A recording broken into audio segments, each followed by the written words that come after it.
관상이라는 게 참 쉽게 보이기도 하지만 알수록 어려운 것들도 많은 것 같아요. 참 심오한 뜻이 담겨 있는 것 같은데 선생님이 보시기에 관상이란 무엇이다? 뭐 이렇게 말씀하실 게 있다면. 관상이라는 것은 그 볼관자 서로 상자를 쓰기 때문에 상대를 자세하게 본다는 의미를 가지고 있습니다. 그런데 그 좁은 의미의 관상이 있고 그 다음에 넓은 의미의 관상이 있는데 그 좁은 의미의 관상은 인물을, 즉 예를 들자면은 코, 그 다음에 귀, 눈썹 이런 상태를 보는 것이기 때문에 좁은 의미의 관상이라 할 수 있고, 넓은 의미의 관상은 이목구비, 눈썹과 눈, 코를 보는 것이 아니고 전체적으로 그 사람의 걸음걸이나 그 다음에 음식을 먹는 습관이나 그 다음에 음성이나 여기 모든 걸 전체를 보기 때문에 하나의 심상을 보는 것이다, 이렇게 이야기할 수 있습니다. 이번에 선생님이 펴신 이 책을 보면 관상이라는 것이 굉장히 과학적이고 또 철학적이고 이런 것 같습니다. 그 관상이라는 것이 과학적이며 또 실질적으로 도움을 줬다 하는 이런 사례가 좀 있을까요? 그런 거는 옛날 문헌을 살펴도 많이 있고, 지금 실제 뭐 멀리까지 그 옛날에 그 뭐 그런 이야기를 하지 않더라도 불과 최근에 한 예를 들자면은 그 삼성의 그 이병철 회장님께서 신입사원을 채용을 할 때 유명한 관상가가 옆에서 같이 면접을 봤다는 일화가 있습니다. 이게 실제 그분은 제 스승님이기도 한데, 이게 제 스승님이기도 한데 실제로 그 삼성 다른 대기업 그룹보다도 삼성그룹에 근무를 하는 삼성맨들은 배신자가 좀 적게 나온 걸로 그렇게 세상에서 알고 있습니다. 아, 그 선생님이 재산. 예, 재산 박재현 선생님이라고, 네. 일명 세상에서는 박도사라고 해자되신 분입니다. 아, 예, 살아있는 토정 선생이라고 이야기죠. 지금 내가 이렇게 넣어가지고 인터뷰를 하는 것도 선생님이 아마 계셨다면 아마 야단을 맞을 일이 아니겠느냐, 저는 그렇게 생각하고 있습니다. 그래서 아주 조심스럽습니다. 네. 관상은 운명적이란 말이 있고요. 또 한편에서는 살아가다 보면 관상도 바뀐다, 또 이런 얘기가 있습니다. 예. 어느 쪽이 맞는 얘기입니까? 예. 운명적인 것이와 그 다음에 살아가면서 바뀐다는 의미는 두 개 다가 맞을 수는 있는데, 이게 운명적이라 하는 그 말보다는 숙명적이라는 말이 더 맞겠죠. 바뀌지 않는다면은. 운명과 숙명이? 예, 틀리게 되어 있습니다. 어떤 점이? 예, 숙명은 선천적인 것을 이야기하는 것이고, 운명은 후천적인 것을 이야기합니다. 즉, 선천적이라는 것은 뭐냐면은 타고날 때 이미 결정된 거.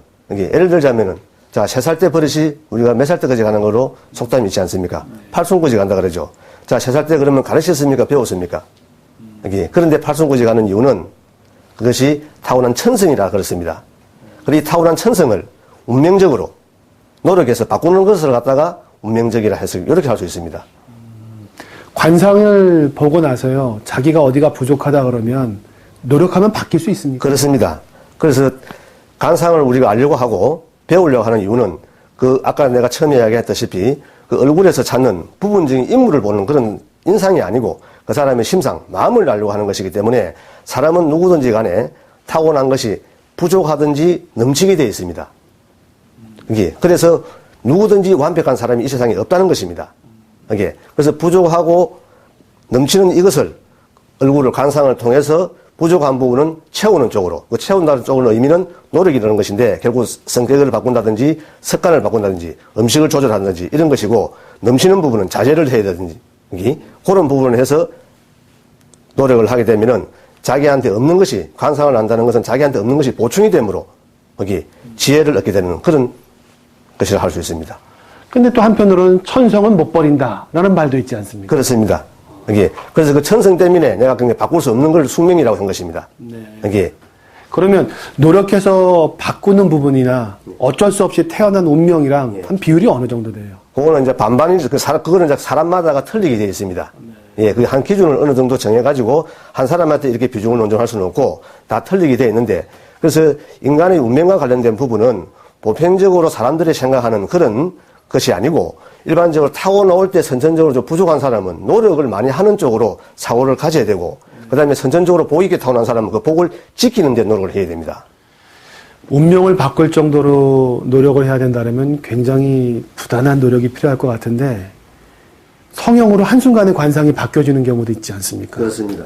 성형으로 관상을 바꾸면 운명도 바뀝니까? 바뀌지 않습니다. 그거는 인물이 바뀐다고 봐야 되겠죠. 예를 들자면은 보기 싫은 거를 보기 좋게 했다. 그럼 바뀐 건 틀림이지 맞지 않습니까? 그러면 운명적으로 하게 되면은 보기 싫은 게 바뀌진 그것이 그 사람을 쉽게 해가지고 돈복이라든지 남편복이라든지 자손복이라든지 우리 인간의 그 다음에 살아가는데 인간관계, 대인관계 이런 복이라 이런 것이 근원적인 것이 해결되는 건 아닙니다. 이게 근원적인 걸 해결하는 거는 성행수술보다는 내가 타고난 습성이라든지 습관이라든지 그다음 나쁜 부분을 노력을 해가지고 그 다음에 아까 내가 좀 전에 했지만 음식을 통한다든지 그 다음에 수련을 통한다든지 이렇게 해서 하는 것이 특히 더 효율적일 수 있다. 그건 무슨 말이냐면은 얼굴이 즉 마음이기 때문에 그렇습니다. 얼굴 따로 마음 따로가 있지 않습니다. 마음을 바꾸면은 얼굴이 바뀌는 것이다. 이게 성수술을 하는 거는 이미지는 바꿨는데 마음을 바꾼 것이 아니기 때문에 안 된다고 보는 것입니다. 선생님도 책에서 인상과 관상은 다르다 이렇게 표현하셨는데 바로 그 부분입니다. 그렇습니다. 이게 그 부분이 책에 내가 이야기한 그 부분입니다. 인상과 관상은 어떻게 다릅니까? 관상은 그 볼관자, 즉 사람이 고요해지게 되면은 사물을 이렇게 내가 직시할 수가 있습니다. 고요해지게 되면은 즉 쉽게 가지고 거울이 된다는 이야기죠. 그럼 내한테 비치게서 볼 수 있는데 인상이라는 거는 그 인자가 사람 인자가 아니고 도장 인자입니다. 이게 도장은 우리가 뭐를 하냐면은 이름을 새겨서 파는 것이죠. 이게 이목구비를 여기에 도장법을 묻혀가지고 찍어가지고 보는 걸 인상이라 하는데 여기 인물만 평가를 하는 것입니다. 이게 시중에서 그 관상학을 배운다 공부를 한다는 것은 인상학이지 관상학이라고 이야기할 수는 없습니다. 근데 인상이 좋아지면 주변에 많은 사람이 따르게 되고 결국 성형수술하기 전과는 다른 삶을 살아가는 건 맞지 않을까요? 틀림없습니다. 맞는데 예를 들자면은 그 사람은 성형수술을 안 해도 사람이 따르게 되어 있습니다. 그 타고나는 타고난 복 때문에 그렇습니다. 그런데 그 시기가 중요합니다. 지금까지는 따르지 않았다가 성형수술을 하려고 따르기 때문에 성형수술에다가 비중을 두는 것이죠. 근데 그렇게 되도록 되어 있었다. 그렇습니다. 그렇게 중요한 건 거기에 있습니다. 네. 또 저희가 관상을 얘기를 할 때, 또 혹은 또 사주팔자를 얘기를 할 때 그런 얘기가 있지 않습니까? 넌 사주팔자는 참 타고났다. 참 관상은 기가 막힌데 때를 잘못 만났다. 이렇게 얘기를 한단 말이에요. 네. 너무 그 결과론적인 얘기 같은데 그것도 의미 있는 얘기입니까? 의미는 있습니다. 의미는 있는데 엄밀히 따지면 사실은 의미보다는 때를 잘못 만난 그것이 선천에서부터 시작이 된 것이지 쉽게 해가지고 운명을 명리학적으로 사주로 설명을 하자면은 타고난 8글자를 가지고 공간을 보는 것이 사주학인데 또 명리학이라도 하는데 그 공간을 가지고 자동차에 비유를 하면은 자동차는 길이 있어야 가게 되어 있습니다. 그러니까 운이라는 것은 길을 의미하는 것이고 그 다음에 사주는 자동차를 이야기하는 것인데 때를 만나지 못했다는 것은 타고난 차는 좋은 차를 타고 났는데 길이 좋지 않아 가지고 그 차가 지 역할을 못하는 거 그걸 갖다가 때를 만나지 못했다고 합니다. 그런데 이 때는 엄밀히 따지면 선천 태어남으로부터 그 길도 어느 정도 정해져 있는 것입니다. 그러면 내가 자동차다. 이 자동차는 이 길을 가도록 되어 있었다. 네. 다른 길을 갈 수 있도록 바꿀 수는 없는 건가요? 그렇습니다. 이게 큰 흐름을 바꿀 수는 없습니다. 부분적인 걸 바꿀 수 있는데 그렇게 되게 되면은 말 그대로 이제 운명을 역극하고 사는 것이기 때문에 고생이 따르고 실패가 따르고 이런 것입니다. 그래서 관상을 알려고 하고 운명을 알려고 하는 부분도 내가 어떻게 태어났는가 선천적인 기운이 그 길이 맞느냐 그거를 알기 위해서 미래를 살아가는데 도움이 되기 위해서 자꾸 운명을 알려고 하는 것이죠. 그럼 노력을 해서 성공을 한다 하더라도 이 성공을 위해서 노력을 한다 하더라도 자기가 태어난 숙명 내지는 운명인 그 길에서 노력을 해야 되는 건가요? 그렇습니다. 이게 타고난 게 예를 들자면은 거북이는 육지에 와서 알을 낳습니다. 네. 그런데 그 육지에서 거북이가 알을 낳는 새끼가 어디로 가냐면 산으로 가지 않고 바다로 돌아오고 있습니다. 이게 그런데 실제 상담을 하다 보면 그런 애가 많이 있습니다. 이게 예를 들어서 부모가 법조기를 원하는데 그 아이는 음악을 하고 싶고 예능 쪽에서 기능을 발휘를 하고 있다. 그게 강제성은 뜰 수는 있습니다. 부모가. 그래서 그걸 법대로 보내서 그렇게 해서 그거를 진학을 시켰는데 결론적으로는 마지막에는 자기의 자성대로 찾아가야 된다는 이야기입니다. 이게 그러면 그만큼 시간도 낭비할 뿐더러 고생을 했다고 볼 수 있죠. 책 제목이 참 흥미롭습니다. 돈 많은 얼굴, 건강한 얼굴인데요. 부자는 타고난다고 하지 않습니까? 그렇습니다. 내가 부자인지 아닌지 좀 미리 알 방법은 없나요? 부자를 타고난 것인지 아닌지. 미리 알 수 있는 방법이 근근에 이 인간의 사람의 운명에 관계된 학문이 이 세상에는 많은 학문들이 있는데 그 많은 학문들 중에서 우리가 풀 수 없는 수를 갖다가 미지수라고 하는데 그 미지수를 푸는 학문이 여기다. 여기 주역이라고 할 수 있습니다. 그러니까 이 인간의 미래에 대해서 풀 수 있는 학문은 운명학, 즉 이 학문밖에 음양 오형설밖에 없다. 그래서 이것이 너무나 귀중한 학문이고 좋은 학문이다. 이렇게 이야기를 하는데 그거는 반드시 타고날 때 그 사람이 걸어선 이미 어느 정도다 하는 것은 충분히 알 수 있습니다.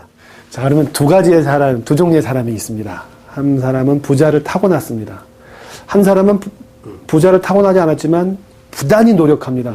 누가 더 부자가 될 확률이 높습니까?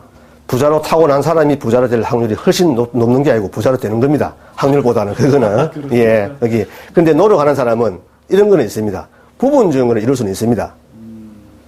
부분적인 거. 이게 노력을 해서 부분적으로 부를 이룰 수 있지만은 그 다음에 타고나지 않는 그릇을 더 채워간다는 거는 그거는 되지 않고 고생길만 되게 되어 있습니다. 이게 예를 들어서 10억 부자가 노력을 해서 50억까지는 만들 수 있는데 100억을 못 만들고 1000억을 만들지 못한다는 뜻과 같습니다. 부자를 타고나는 사람들이 그렇게 많을 것 같지는 않습니다. 그렇습니다. 근데 선생님의 견해로라면은 부자가 아닌 많은 사람들이 실망스럽습니다. 아무리 노력해도 부자가 안 된다는 얘기지 않습니까? 예. 그래서 부자가 되지 않는다고 하면은 물론 실망을 할 수도 있지만은 인간의 운명을 알려고 하는 사람들한테 제가 꼭 해주는 말이 당부의 말이 많이 있는데 그 말은 무슨 말이냐면은 사주팔자나 간상을 봐가지고 내 운명을 바꾸려고 하지 마라. 그런 길은 없다. 그럼 왜 보려고 하느냐? 내가 어떻게 태어났느냐? 그럼 어떤 선성이냐? 어떤 것이 맞냐? 그 그릇을 알고 가고 확인하는 방법이 운명학입니다. 이게 그러면 그거는 상대성이기 때문에 어디에 마음을 두고 사느냐에 따라서 불행해질 수도 있고 행복해질 수도 있는 것입니다. 불행한 사람은 모든 사람들이 자기 스스로 욕심 때문에 그 다음에 그걸 인정하지 않기 때문에 불행합니다. 이 세상을 살아가는 데는 절대로 물질이 물론 우선시도 있지만은 물질 때문에 행복하지 않은 경우는 저는 너무나 많이 보고 있습니다. 오히려 반대로 역으로 생각해보면 부자들이 고민이 더 많다고 할 수도 있습니다. 선생님 말씀을 듣고 보니까 대입의 입학사정관제 같은 것이 좀 떠오릅니다. 우리의 삶을 놓고 볼 때 삶은 성적순이 아니라고 얘기를 하지 않습니까? 근데 입학사정관제라는 것은 성적이 안 좋더라도 자기의 재능이나 뭐 특기를 갖다 살려서 대학에 진학할 기회를 주듯이 사람도 자기가 태어난 자기의 특기나 재능이 있을 거란 말이죠. 그거를 발굴해내는 것이 관상이다. 그렇습니다. 예, 그렇습니다. 그 최고 중요한 부분이 그 부분입니다. 그래서 그 부분은 전체를 관찰하지 않고는 한 부분을 가지고는 아주 위험한 일이기 때문에 신중에 신중을 기해야 되고 그 다음에 이 인간의 운명에 대해서 논쟁을 하는 사람은 밤낮 죄로 공부에 매달려야 되게 되어 있습니다. 그렇다면 관상을 바라보는 관점이 나는 어차피 이렇게 타고난 거 해도 안 돼. 이렇게 한다면 문제가 좀 있겠습니다. 그렇습니다. 해도 안 된다는 것이 아니고 내가 타고난 그릇에 어느 방향을 가면서 어떻게 내가 노력을 하느냐 고교를 찾아가는 길이 이게 쉽게 얘기하면은 우리가 길을 몰랐을 때 길을 물어야 되지 않습니까? 이게 얼굴은 하나의 지도라고도 이야기할 수 있습니다. 이 얼굴이라는 거는 이게 그래서 이 얼굴이라는 지도이고 내비게이션인데 쉽게 해가지고 지도를 알고 내가 찾아가는 사람과 지도를 모르고 찾아가는 사람은 가는 거는 자기 운명이라면 가겠죠. 어떤 식이라도. 근데 누가 고생을 하지 않고 바르게 가느냐, 빨리 가느냐, 이렇게 볼 수 있습니다. 말씀을 들어보니까 관상이라는 것이 단지 미래를 알기 위한 어떤 수단처럼 그렇게 생각할 것이 아니고 과연 나는 어떤 재능과 기질을 타고났냐를 알므로 해서 자기 수양적인 의미가 많겠습니다. 그렇습니다. 그래서 아까 내가 그 관자를 볼관자라고 내가 이야기를 했는데 그 볼관자는 상대를 본다는 뜻도 되지만은 역으로 자기를 자신을 본다는 뜻이 더 많이